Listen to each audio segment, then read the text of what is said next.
ठीक है। तो जो टॉपिक बाकी थे उनमें से आज हमको जो शुरू करना है वो है कोलिजन थ्योरी।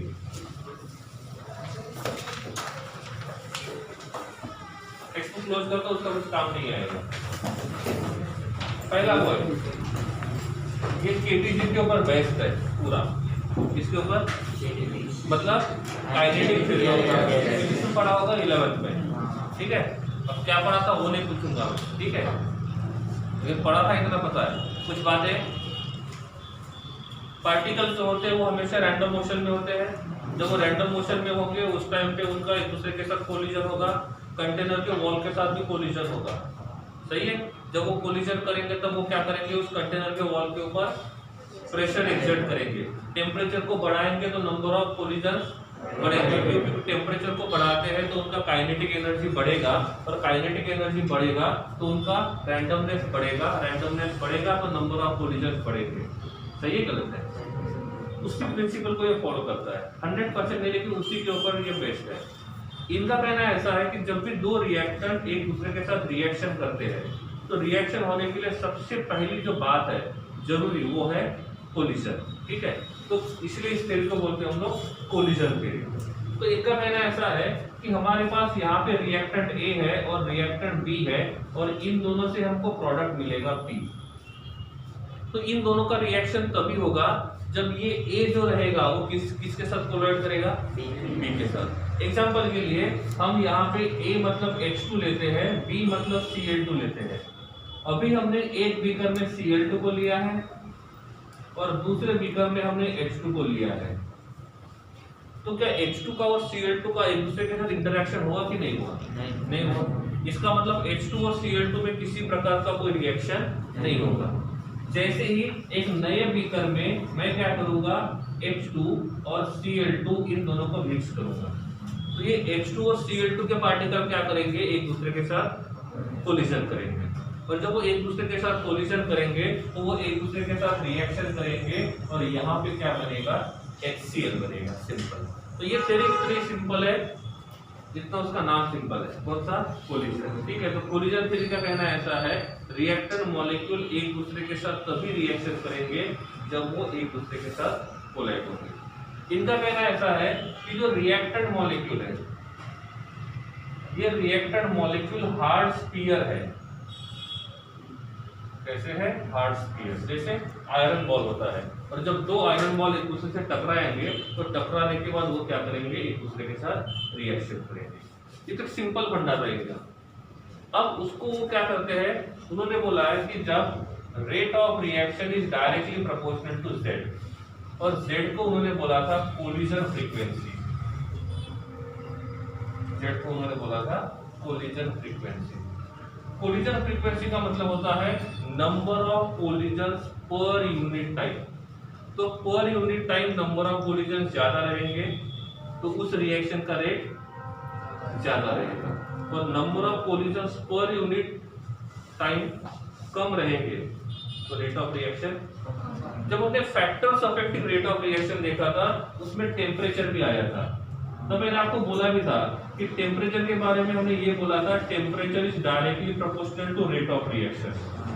सोचने में ऐसा लगता है कि रिएक्शन एंडोथर्मिक होगा, तो जितना टेम्परेचर ज्यादा सप्लाई करेंगे उतना रिएक्शन ज्यादा होगा, और जितना रिएक्शन ज्यादा होगा उतना change in concentration of reactant ज्यादा होगा, और जितना change in concentration of reactant ज्यादा होगा उतना ही उस रिएक्शन का रेट ज्यादा होगा।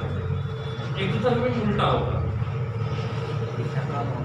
जब हम टेम्परेचर को सप्लाई करेंगे तो रिएक्शन सामने नहीं जाएगा, वो पीछे आएगा। तो उसमें क्या होना चाहिए, क्या होना चाहिए, उसमें क्या होना चाहिए, टेम्परेचर बढ़ाएंगे तो रेट ऑफ रिएक्शन कम होना चाहिए। लेकिन काइनेटिक्स बोलता है कि दोनों रिएक्शन में ऐसा होगा, हम टेम्परेचर को बढ़ाएंगे तो रेट ऑफ रिएक्शन बढ़ेगा।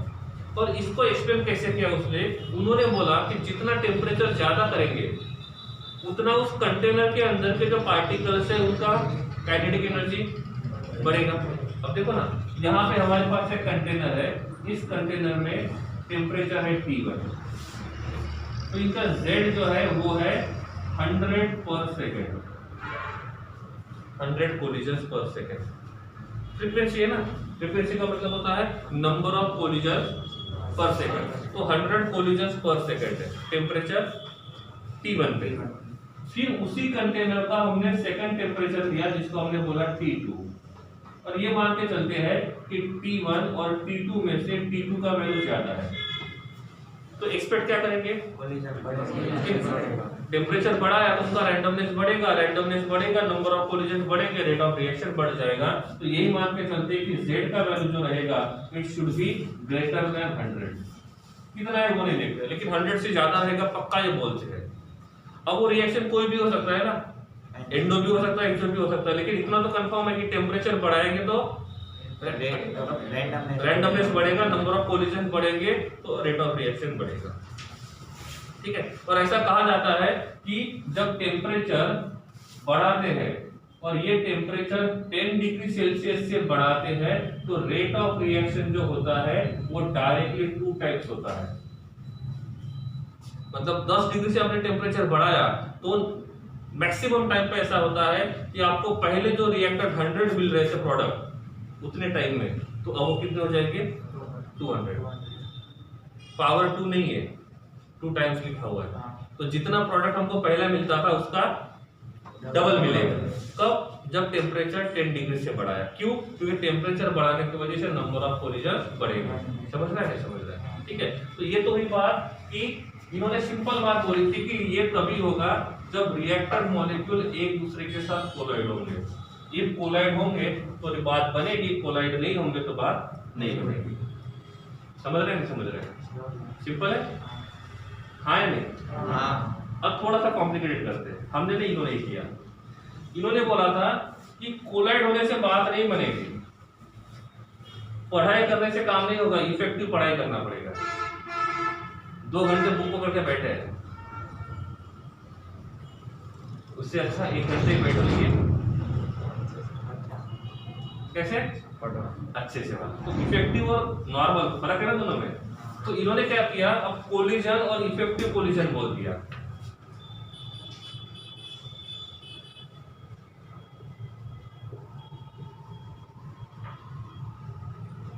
तो पहले यही बोलते थे कि कोलिजन होना चाहिए, कोलिजन होना चाहिए, सब समझ में आ गया, तो अब उसने उसको और बड़ा कर दिया और अब बोलते हैं कि कोलिजन से बात नहीं बनेगी, कोलिजन इफेक्टिव होना चाहिए। अब क्वेश्चन आता है कि इफेक्टिव कोलिजन मतलब क्या है। तो इन्होंने बोला है कि इफेक्टिव कोलिजन में 2 बातें आएंगी। पहली बात उसका ओरिएंटेशन क्या रहेगा और दूसरी बात उसका एनर्जी कितना रहेगा, दोनों समझाता हूं मैं। अब यहाँ पे हमारे पास carbon attach to R, attach to R, attach to R और attach to X। X is hydrogen, SN1 SN2 reaction थोड़ा सा रिकैप करते हैं, ठीक है। ये हमारा SN1 SN2 रिएक्शन जैसे है, ठीक है। ये जो कार्बन है ये प्राइमरी, सेकेंडरी, टर्शियरी है। टर्शियरी है, इसका मतलब ये 1 स्टेप रिएक्शन शो करेगा, 2 स्टेप। 2 स्टेप क्यों, स्टेबल कार्बोकेटाइन बनेगा इसलिए, सिंपल सी बात है, कॉमन सेंस वाली, ठीक है। छोड़ दिए इसको, छोड़ने के पहले इसका हाइब्रिडाइजेशन क्या है, sp3। ज्योमेट्री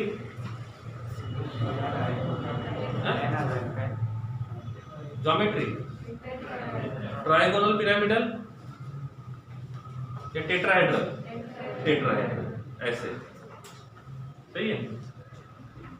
कितने बॉन्ड बनाए, प्लेन में कितने हैं, 3 नमूने, बात 3 है। ये प्लेन है, प्लेन एरोप्लेन नहीं, ये वाला ऐसे।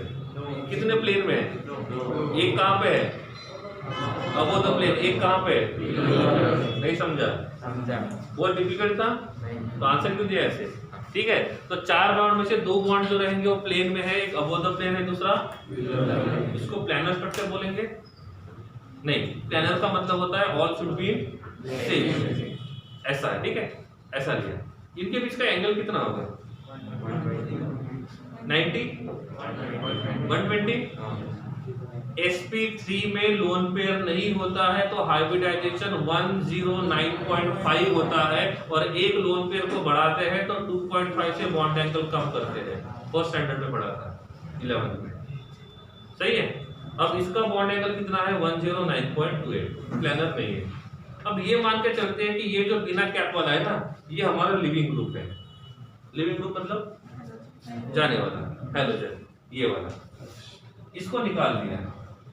तो कार्बन हैलोजन में से किसका इलेक्ट्रोनेगेटिविटी ज्यादा है? सिंपल सी बात है, बॉन्ड कहाँ पे जाएगा? हैलोजन पे।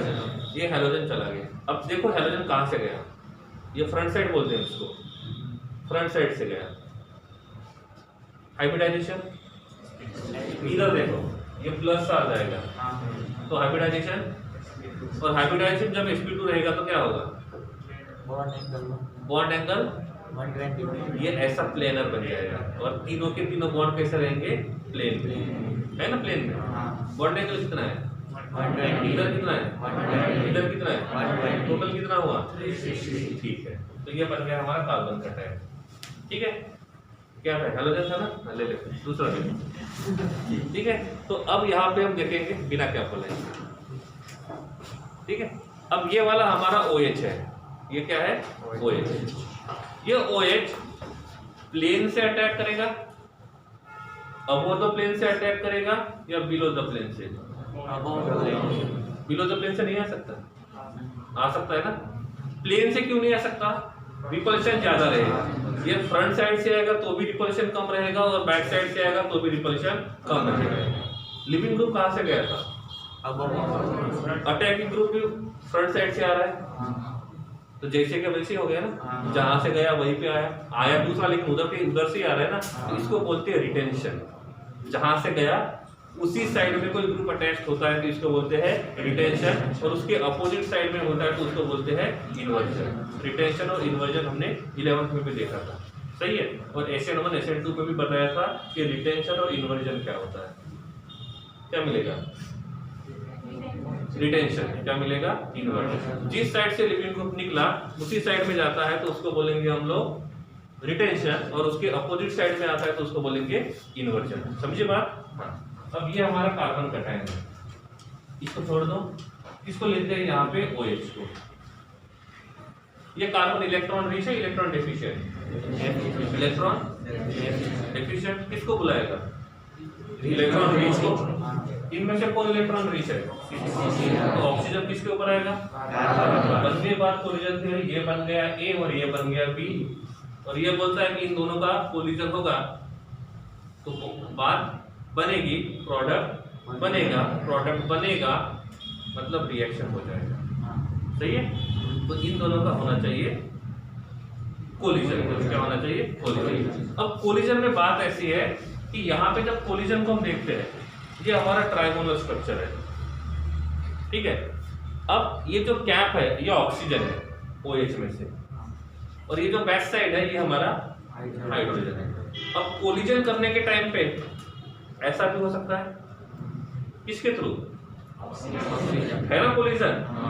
ये नहीं हो सकता है कि नहीं वो पूछ रहा हूँ, पहले जज मत बनो। हो रहा है कि नहीं हो रहा है? किसके थ्रू? ऑक्सीजन। अब ये मान के बोला कि 100 कोलिजन हुए, तो 100 में से 50 हो रहे ऑक्सीजन और 50 पॉसिबिलिटी प्रोबेबिलिटी देख रहे हैं। तो 100 कोलिजन हो रहे हैं, तो हम यही मान के चलते हैं कि प्रोडक्ट कितने मिलने चाहिए? 100, सही है ना। लेकिन 100 में से 50 टाइम्स क्या हुआ? ऑक्सीजन और 50 टाइम्स, तो प्रोडक्ट कितने बनेंगे? 50। मतलब नंबर ऑफ कोलिजन बढ़ने से बात नहीं होनी चाहिए, कोलिजन इफेक्टिव होना चाहिए। तो ये वाला कोलिजन इफेक्टिव है, ये वाला कोलिजन समझे बात? इफेक्टिव इनफेक्टिव मतलब इफेक्टिव कोलिजन होने के लिए क्या होना चाहिए? उनका ओरिएंटेशन प्रॉपर्ली होना चाहिए। क्या होना चाहिए? ओरिएंटेशन प्रॉपर्ली होना चाहिए। समझ गए बात को? ओरिएंटेशन प्रॉपर्ली होगा तो बात बनेगी, ओरिएंटेशन प्रॉपर्ली नहीं होगा तो बात नहीं बनेगी। क्लियर है? दूसरी बात, एनर्जी बैरियर।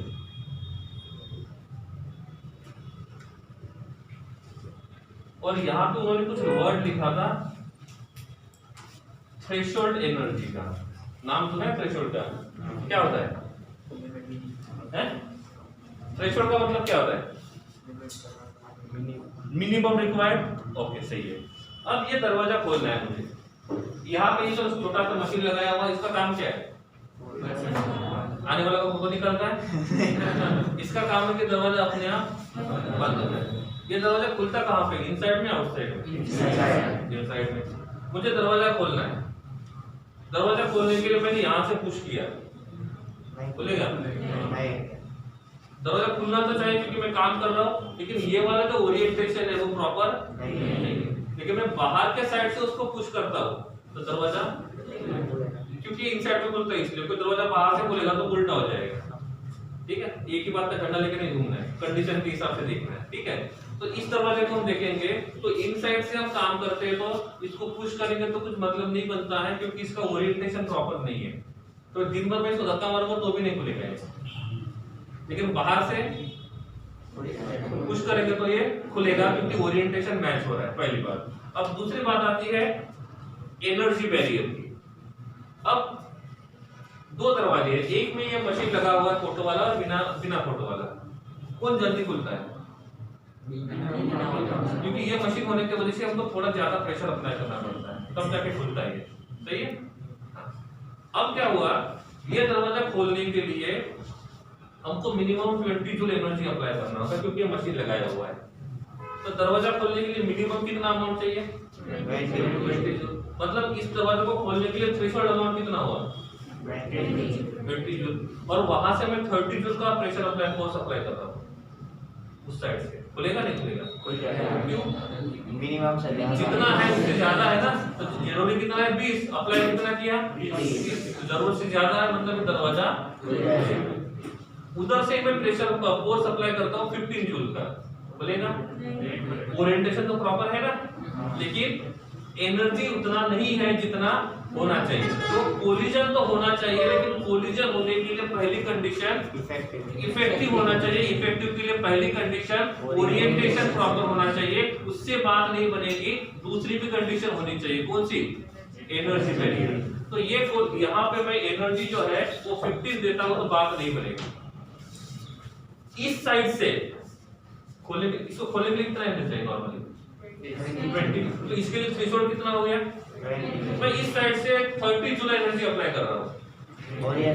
एनर्जी बैरियर तो क्रॉस कर लिया मैंने, लेकिन ओरिएंटेशन प्रॉपर नहीं, बात नहीं बनेगी। मतलब एक से काम नहीं होगा, दोनों बातें होनी चाहिए। उस रिएक्टेंट मॉलिक्यूल का ओरिएंटेशन प्रॉपर होना चाहिए और साथ में उन्होंने एनर्जी बैरियर को क्रॉस करना चाहिए।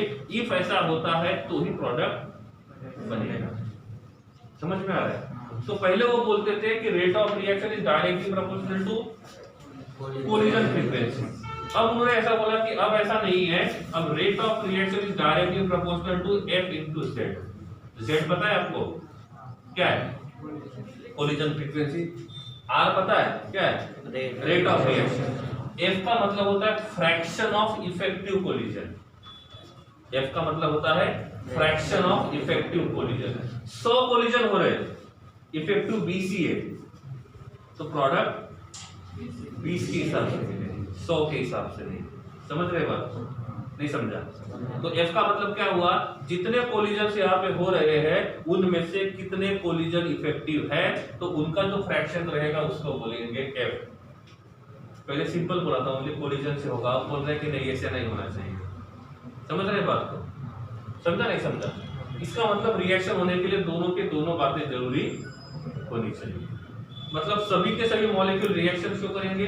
नहीं, वही करेंगे जो एनर्जी बैरियर को भी क्रॉस करेंगे और साथ में वो जिनका ओरिएंटेशन क्या होना चाहिए? प्रॉपर होना चाहिए। समझ गए बात को? हाँ। अब देखो, यहाँ पे मैंने एनर्जी का ग्राफ निकाला ऐसे, इसको मैंने बोल दिया एनर्जी और इसको बोल दिया टाइम के साथ जा रहा है।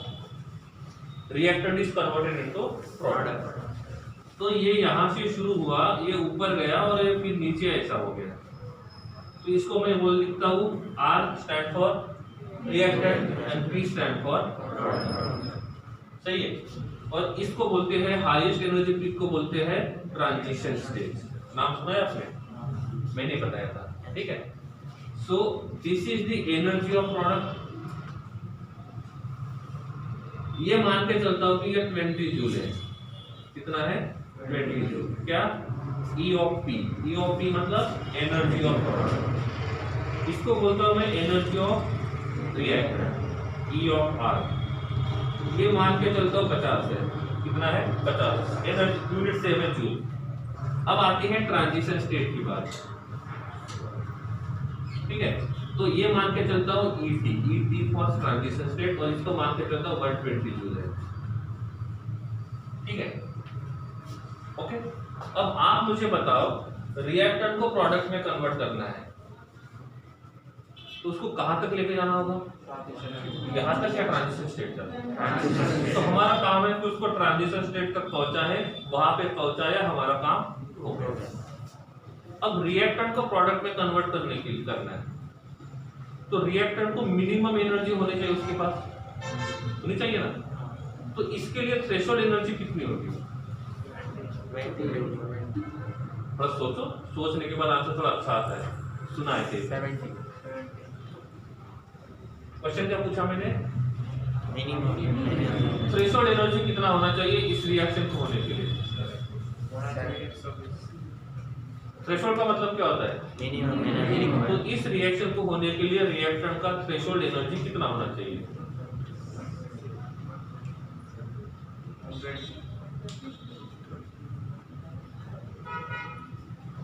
दो ऑप्शन दिए मैंने, चलो बहुत आसान है दोनों ऑप्शन, एक 120 और दूसरा 70। ओके चलो दूसरा एग्जांपल लेते हैं, ठीक है। जनरल वाला, चॉकलेट पसंद है, खाया कभी, देखा तो होगा फिर। चॉकलेट का प्राइस है 120 रुपए, कितना 120, मतलब चॉकलेट खरीदने के लिए थ्रेशोल्ड अमाउंट कितना हो गया, मैं थ्रेशोल्ड अमाउंट की बात कर रहा हूँ। आपके पास 50 रुपए है, चॉकलेट खरीद सकते हो, क्योंकि थ्रेशोल्ड अमाउंट कितना है 120, और आपके पास कितने हैं, आपने किसी से पैसे लिए, मतलब अभी आप खरीद सकते हो क्या, नहीं, इसका मतलब अभी आप एक्टिवेट नहीं, मतलब आप कहां तक नहीं पहुंचे, ट्रांजिशन स्टेट तक नहीं पहुंचे। आपने किसी से पैसे उधार लिए, कितने लेना पड़ेंगे, 70, मतलब आप इनएक्टिव थे, उससे एक्टिव होने के लिए कितने पैसे लेने पड़े, तो 70 को बोल सकते हैं एक्टिवेशन अमाउंट, सही है। तो जब आपने 70 लिए, आपके पास 50 पहले से थे, तो अभी कितना अमाउंट हो गया, तो चॉकलेट खरीदने के लिए आपके पास मिनिमम कितना अमाउंट होना चाहिए, कितना है वो नहीं पूछ रहा हूँ, चॉकलेट खरीदने के लिए आपके पास मिनिमम कितना अमाउंट होना चाहिए, 120। 70 तो तब ना जब आपके पास जो अमाउंट है उससे लेस करोगे।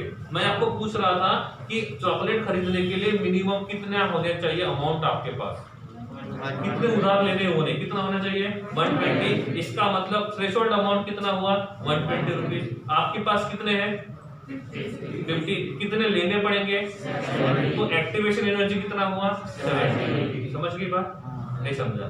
रिएक्टेंट का एनर्जी कितना है, रिएक्टेंट का 50, ट्रांजिशन स्टेट का 120। इसका मतलब यहां से यहां तक का जो एनर्जी रहेगा इसको बोलेंगे थ्रेशोल्ड अमाउंट, इसको बोलेंगे थ्रेशोल्ड अमाउंट।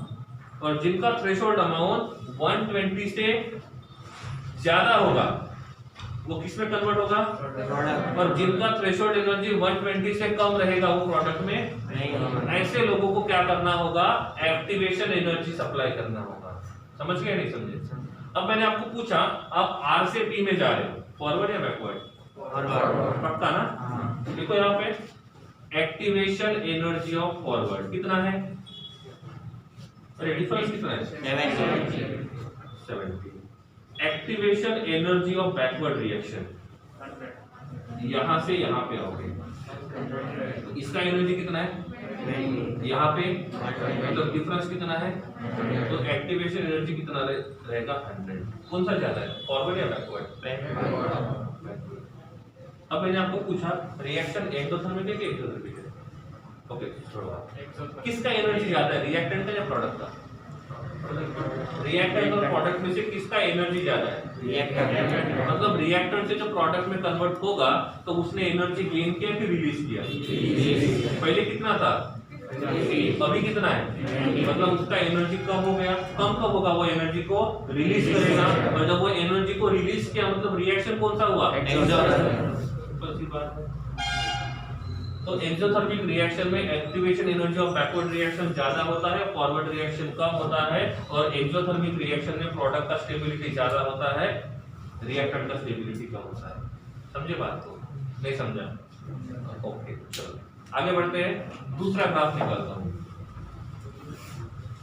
ग्राफ ऐसे है, तो हो गया ऐसे। इसको हमने बोला रिएक्टेंट, इसको हमने बोला प्रोडक्ट, ठीक है। इसको बोलूंगा मैं एनर्जी ऑफ रिएक्टेंट। चलो ये 30 ले लिया। इसको मैंने बोल दिया एनर्जी ऑफ प्रोडक्ट, इसको मैंने बोल दिया 70, और इसको मैंने बोल दिया ट्रांजिशन स्टेट, और इसको बोला है मैंने एनर्जी ऑफ ट्रांजिशन स्टेट, इसको बोल दिया मैंने 150। इस रिएक्शन के लिए थ्रेशोल्ड अमाउंट कितना है? 150। इस रिएक्शन में फॉरवर्ड रिएक्शन के लिए activation energy of forward reaction कितना है? रिएक्टर का एनर्जी कितना है? 30। इसका कितना बनेगा? Activation energy of backward reaction कितना है? 80। कौन ज्यादा है? रिएक्टर और प्रोडक्ट में से किसका एनर्जी ज्यादा है? अरे रिएक्टर का एनर्जी 30 था, प्रोडक्ट का एनर्जी 70 है। मतलब रिएक्टर जब प्रोडक्ट में कन्वर्ट हुआ तो उसने एनर्जी को गेन किया, और जिस रिएक्शन में एनर्जी को गेन करते उसको क्या बोलते हैं? एक्सोथर्मिक। इसका मतलब this reaction is a type of energy. काम आएगा इसका आगे। समझे बात को? कौन ज्यादा स्टेबल है? जिसका एनर्जी कम है। किसका एनर्जी कम है? रिएक्टेंट का। तो रिएक्टेंट ज्यादा स्टेबल है, प्रोडक्ट ज्यादा स्टेबल है। यही पढ़ा था हमने शायद पहले, एंडोथर्मिक और एक्सोथर्मिक दोनों के का। सही है नहीं? अब जनरल एग्जांपल लेते हैं, ठीक है? ये समझा नहीं समझा? तो एक्टिवेशन एनर्जी का मतलब कुछ और होता है, और थ्रेशोल्ड एनर्जी का मतलब कुछ और होता है, ठीक है? अब ये मान के चलते हैं कि जेडब्ल्यू का रिजल्ट लग गया, अभी होने वाला है फरवरी का, उसका रिजल्ट अभी से लग गया, ठीक है? तो हम यहाँ पे ग्राफ प्लॉट करते हैं। ग्राफ में प्लॉट करते हैं इधर मार्क्स कितने का होता है? 300 का होता है। पहले 360 का था ना, 300 का हो गया। यहाँ पे फ्रैक्शन ऑफ स्टूडेंट है, और यहाँ पे मार्क्स है, ठीक है? 300। अब जब रिजल्ट लगता है तो किन स्टूडेंट का क्वांटिटी ज्यादा होता है? बहुत कम मार्क्स वाले, बहुत ज्यादा मार्क्स वाले, या मीडियम वाले? तो मीडियम वाले का क्वांटिटी बहुत ज्यादा होता है। उनके बीच में कंपटीशन की बात ही नहीं है, क्वांटिटी बहुत ज्यादा होती है, ठीक है? अब हुआ ऐसा कि हमने ग्राफ निकाला कि टोटल स्टूडेंट जो बैठे थे उनका फ्रैक्शन और इधर मार्क्स लिख दिए, और दोनों का हमने ग्राफ निकाला। फ्रैक्शन है, नंबर ऑफ स्टूडेंट नहीं है। तो ये ग्राफ कुछ इस प्रकार से आया है, ठीक है? अब ये मान के चलते हैं कि ये जो लाइन मैंने ड्रॉ की है वो 360 में से 50 से कम वालों की है। जीरो वाले है ही नहीं, अच्छा नहीं लगेगा जीरो बोलने के लिए, एक दो तो लग ही जाएंगे, ठीक है? नहीं लगते? नेगेटिव 4 अटेम्प्ट है, एक आध बार तो लग ही जाएगा, ठीक है? 2 के बदले 4 हो गए। और इसको हम बोलते हैं कि ये 250 प्लस वाले हैं। तो 250 प्लस वाले का क्वांटिटी भी कम है, 50 से कम वाले का भी क्वांटिटी, मतलब 250 से ज्यादा वालों का क्वांटिटी कम है, 50 से कम वालों का क्वांटिटी कम है, लेकिन 50 से 200 के बीच में बहुत सारा है। और IIT NIT ने बोल दिया कि जिनके मार्क्स 250 से ज्यादा है वो इन, कम वाले आउट। तो कितना फ्रैक्शन हुआ? इतने फ्रैक्शन ऑफ स्टूडेंट को एंट्री मिलेगी IIT NIT में। समझ गए बात? ये था अटेम्प्ट 1 का रिजल्ट। अब अटेम्प्ट 2 है, यहाँ के जो बच्चे हैं ये क्या सोचेंगे? प्रैक्टिस थोड़ी कम पड़ गई, नेक्स्ट टाइम थोड़ी ज्यादा प्रैक्टिस करते हैं, क्योंकि यहाँ पे एडमिशन होने के लिए बैरियर कितना रखा? 250 का बोल दिया। 250 से ज्यादा है तो एंट्री मिलेगी, नहीं तो नहीं मिलेगी। तो यहाँ पे बैरियर कितना हुआ? 250 का। अब जिन लोगों का नहीं हुआ वो क्या करेंगे? नेक्स्ट अटेम्प्ट में ज्यादा प्रैक्टिस करके आएंगे, 1 महीने का गैप है उसमें, तो रिजल्ट बढ़ना चाहिए कम होना चाहिए? जितनी ज्यादा प्रैक्टिस करोगे उतना रिजल्ट अच्छा आएगा, ठीक है? तो उसके बाद इसको बोलते हैं T1 का, मतलब टेस्ट 1 का। और अब यहाँ पे हमने टेस्ट 2 का रिजल्ट देखा, ऐसा आया। तो पहले के कंपैरिजन में और अभी के कंपैरिजन में किसमें 250 प्लस वाले का क्वांटिटी ज्यादा है? T2 तो इतने सारे स्टूडेंट जो रहेंगे वो ऐसे हैं जो इस एनर्जी बैरियर को क्रॉस कर रहे हैं। ठीक है, अब यहाँ पे टी को टेक्स्ट छोड़ देते हैं, टी को टेम्परेचर में मानते हैं। तो पहले जो रिएक्शन किया था उसका टेम्परेचर T1 था, अभी जो हमने टेम्परेचर किया वो क्या है? T2। तो टेम्परेचर T1 और T2 में से किस में ज्यादा रिएक्टेंट मॉलिक्यूल प्रोडक्ट में कन्वर्ट हो गए? T2 में। तो आप मुझे बता T1 और T2 में से ज्यादा कौन होना चाहिए? T2। मतलब सिंपल सी बात है, टेम्परेचर बढ़ेगा तो एनर्जी बैरियर को क्रॉस करने वाले स्टूडेंट का क्वांटिटी बढ़ेगा। अब क्वेश्चन ये आता है, अब एनर्जी बढ़ाने से ऐसा क्यों हो रहा है? इनका एनर्जी कितना है रिएक्टेंट का? 50। इस रिएक्टेंट का एक्टिवेशन एनर्जी कितना है? 70। अब ये रिएक्टेंट प्रोडक्ट में बनना चाहता है तो उसको कहीं से भी क्या करना पड़ेगा? 70 जूल एनर्जी को लेना होगा। सही। अब इसके पास दो ऑप्शन है, प्रोडक्ट में बनने के कन्वर्ट होने के लिए 70 जूल एनर्जी लेना है, दूसरा ऑप्शन 20 जूल एनर्जी लेना है। तो कौन इजीली प्रोडक्ट में कन्वर्ट होगा? 70 वाला या 20 वाला? क्यों? क्योंकि डिफरेंस कम है, तो एक्टिवेशन एनर्जी जितना कम रहेगा उतने ज्यादा रिएक्टेंट मॉलिक्यूल प्रोडक्ट में कन्वर्ट हो जाएंगे। अब सिंपल सी बात है, हमने T1 से T2 में गए, टेम्परेचर को बढ़ा दिया, टेम्परेचर को बढ़ाया, तो टेम्परेचर किसको दिया? रिएक्टेंट को। तो रिएक्टेंट का एनर्जी बढ़ गया और पहले उसका एनर्जी था 50, अब उसका एनर्जी हो गया 90। तो पहले एक्टिवेशन एनर्जी 70 और अब एक्टिवेशन एनर्जी 30। इसका मतलब पहले एनर्जी बैरियर को क्रॉस करने वाली क्वांटिटी कम थी, ट्रांजिशन स्टेट को क्रॉस करने वालों की क्वांटिटी कम थी, अब ट्रांजिशन स्टेट को क्रॉस करने वालों की क्वांटिटी ज्यादा है। मतलब पहले हमको प्रोडक्ट कम मिल रहा था, अभी हमको प्रोडक्ट ज्यादा मिल रहा है। नहीं समझा? सही है ना? तो टेम्परेचर बढ़ाने से एक्टिवेशन एनर्जी कम हो जाती है ना। पहले एक्टिवेशन एनर्जी कितना था? 70, अब एक्टिवेशन एनर्जी कितना है?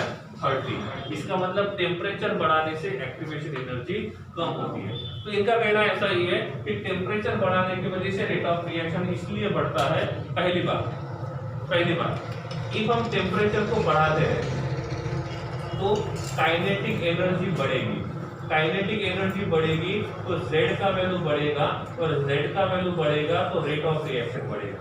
सही है गलत है? Z मतलब क्या है? कोलिजन, नंबर ऑफ कोलिजन है ना। तो टेम्परेचर बढ़ाएंगे तो नंबर ऑफ कोलिजन बढ़ेंगे, रेट ऑफ रिएक्शन बढ़ेगा। अनफॉर्चुनेटली जितना भी रेट ऑफ रिएक्शन बढ़ा, कितना बढ़ा? 2 टाइम्स बढ़ा ना। मतलब 10 डिग्री से हमने जब इंक्रीज किया टेम्परेचर तो कितने टाइम बढ़ा?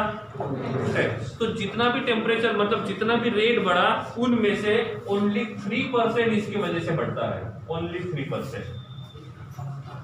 क्यों? क्योंकि इस थ्योरी की वजह से। ये क्या बोलता है? कोलिजन से काम नहीं बनेगा, कोलिजन इफेक्टिव होना चाहिए। तो दूसरी बात आती है, टेम्परेचर को बढ़ाएंगे काइनेटिक एनर्जी बढ़ेगा, काइनेटिक एनर्जी बढ़ेगा, F का वैल्यू बढ़ेगा तो रेट ऑफ रिएक्शन बढ़ेगा। तो इसका कंट्रीब्यूशन ज्यादा है, इसका F कहाँ पे है? F का मतलब फ्रैक्शन ऑफ इफेक्टिव कोलिजन। तो जितना इफेक्टिव कोलिजन ज्यादा रहेगा उतना रेट ऑफ रिएक्शन ज्यादा रहेगा। ठीक है। तीसरी बात, टेम्परेचर बढ़ाते हैं तो एक्टिवेशन एनर्जी कम होती है। सही है? नहीं है? सही है ना। तो जितना टेम्परेचर ज्यादा रहेगा उतना एक्टिवेशन एनर्जी कम रहेगा और जितना एक्टिवेशन एनर्जी कम रहेगा उतना रेट ऑफ रिएक्शन ज्यादा रहेगा। तो ये तीनों बातें कंबाइन करते हैं तो ऐसा होता है, टेम्परेचर को 10 डिग्री से बढ़ाने के बाद रेट ऑफ रिएक्शन दुगना हो जाता है, डबल हो जाता है। नहीं समझा? चाहे वो रिएक्शन एंडोथर्मिक हो चाहे वो रिएक्शन एक्सोथर्मिक हो। क्योंकि इसके लिए भी एनर्जी एक्टिवेशन एनर्जी कम होगा और इसके लिए भी एक्टिवेशन एनर्जी कम ही होगा। समझ गए बात को? क्लियर है? एक्टिवेशन एनर्जी कम होने दो जगह आएगा, एक यहाँ पे और दूसरा कैटालिस्ट में, क्योंकि वहां पे भी एक्टिवेशन एनर्जी कम होती है, दोनों अलग अलग तरीके से। इसने ट्रांजिशन स्टेट का एनर्जी कम किया। देखो एक्टिवेशन एनर्जी दो तरीके से कम कर सकते हैं, ये हमारा ट्रांजिशन स्टेट है, ये रिएक्टेंट का एनर्जी है। कैसे? या तो रिएक्टेंट का एनर्जी बढ़ा दो तो भी एक्टिवेशन एनर्जी कम हो गया, या तो ट्रांजिशन स्टेट का एनर्जी कम करा दो। तो एक्टिवेशन एनर्जी दो तरीके से कम हो सकती है, या तो रिएक्टेंट का एनर्जी बढ़ाएंगे या तो टेम्परेचर क्या करता है, रिएक्टेंट का एनर्जी बढ़ाता है, तो एक्टिवेशन एनर्जी कम हो गई। कैटालिस्ट क्या करता है, ट्रांजिशन स्टेट का एनर्जी कम कराता है और एक्टिवेशन एनर्जी कम कराता है।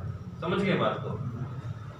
दोनों हमारे लिए सही है। क्यों? क्योंकि दोनों वजह से रेट ऑफ रिएक्शन बढ़ता है। समझ गए बात को? तो बात कोई भी हो, हमको क्या करना है, रिएक्शन का रेट बढ़ाना है, उसके ऊपर ध्यान देना है, और रिएक्शन का रेट ऐसे बढ़ेगा। समझा नहीं समझा?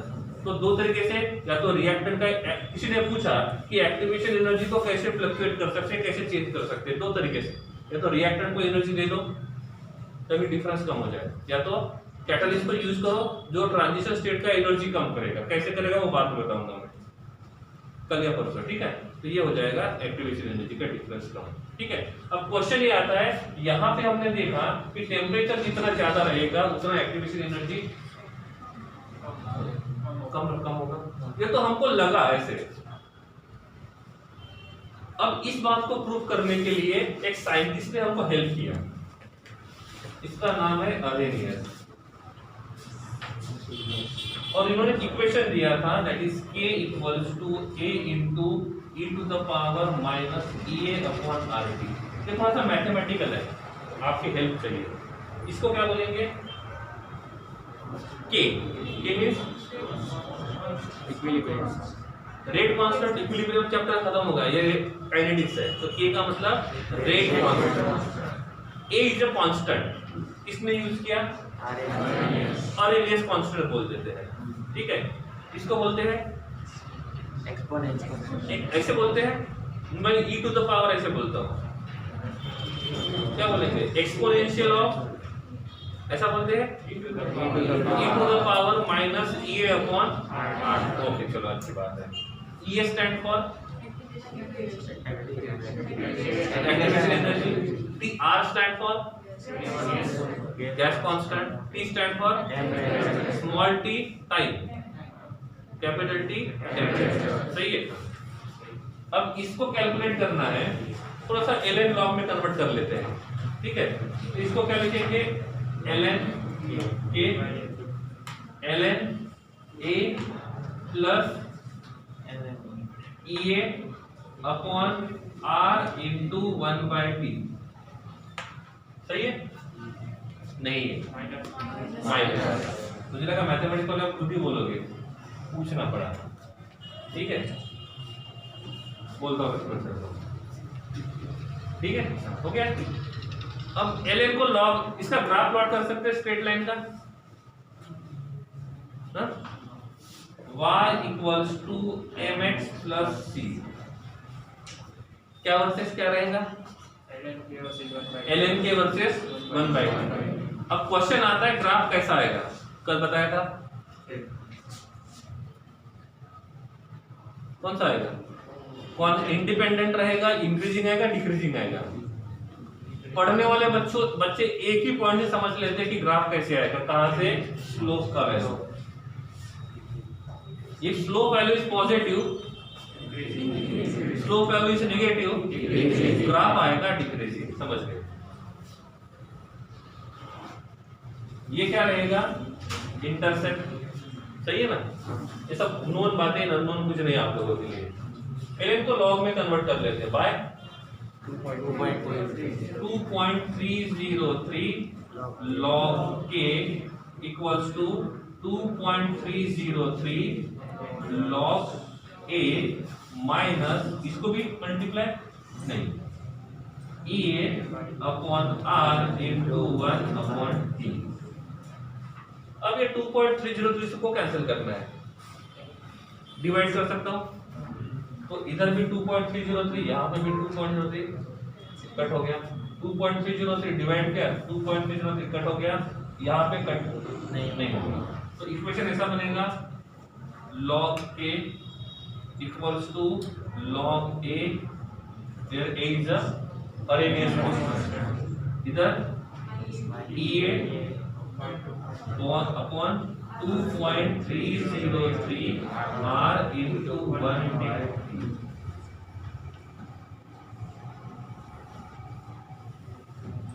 सही है। इसका काम क्या है, ये दो बातें बताता है। पहला टेम्परेचर का और रेट कांस्टेंट का रिलेशन बताएगा। क्या होगा, temperature and rate constant are inversely proportional, मतलब टेम्परेचर बढ़ाएंगे तो रेट कम होगा, लेकिन अभी तक तो पढ़ रहे थे।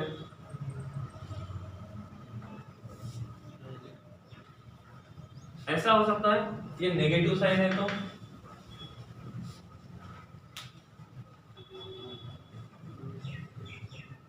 ये नेगेटिव साइन है ना यहाँ पे, तो क्या ऐसा बोल सकते हैं टेम्परेचर को कम करेंगे तो ये पहले टेम्परेचर था 10 डिग्री और अब टेम्परेचर 20 डिग्री है। इनको छोड़ दो, पहले इनकी बात करता हूँ। तो पहले था 1/10 और अब है 1/20। कौन सा वैल्यू ज्यादा है? 1/10। सही है, मतलब जितना टेम्परेचर ज्यादा रहेगा उतना के का वैल्यू ज्यादा रहेगा। सही है ना, क्योंकि बीच में साइन कौन सा है, नेगेटिव है। ऐसे हुआ ना, मतलब टेम्परेचर बढ़ाते हैं तो रेट ऑफ रिएक्शन बढ़ेगा, मतलब रेट कांस्टेंट बढ़ेगा। अरे टेम्परेचर को बढ़ाते हैं तो रेट कांस्टेंट नहीं समझ रहे, बीच में कौन सा साइन है? इसका मतलब आप यहाँ पे बढ़ाओगे तो वो एक्चुअल में कम होगा।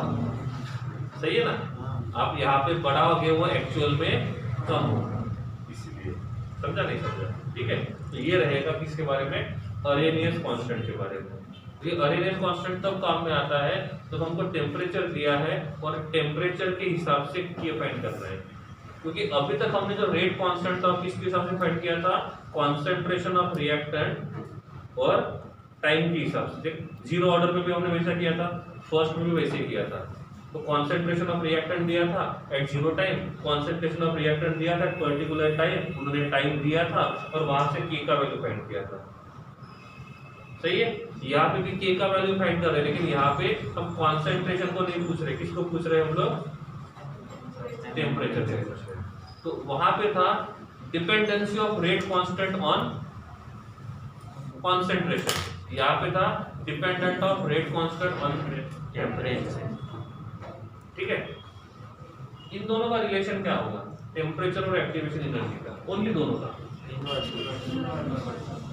पक्का, temperature and activation energy both are, मतलब जितना ज्यादा टेम्परेचर देंगे उतना रिएक्टेंट का एनर्जी बढ़ेगा तो उसका एक्टिवेशन एनर्जी कम हो जाएगा। अभी तक वही पढ़ रहे थे ना, टेम्परेचर दिया एक्टिवेशन एनर्जी कम हुआ तो प्रोडक्ट बढ़ गया। नहीं समझा? पक्का, एक बार देख लो, काम क्या है तो लिख सकते हो, बातें नहीं कुछ नहीं समझा तो पूछना है।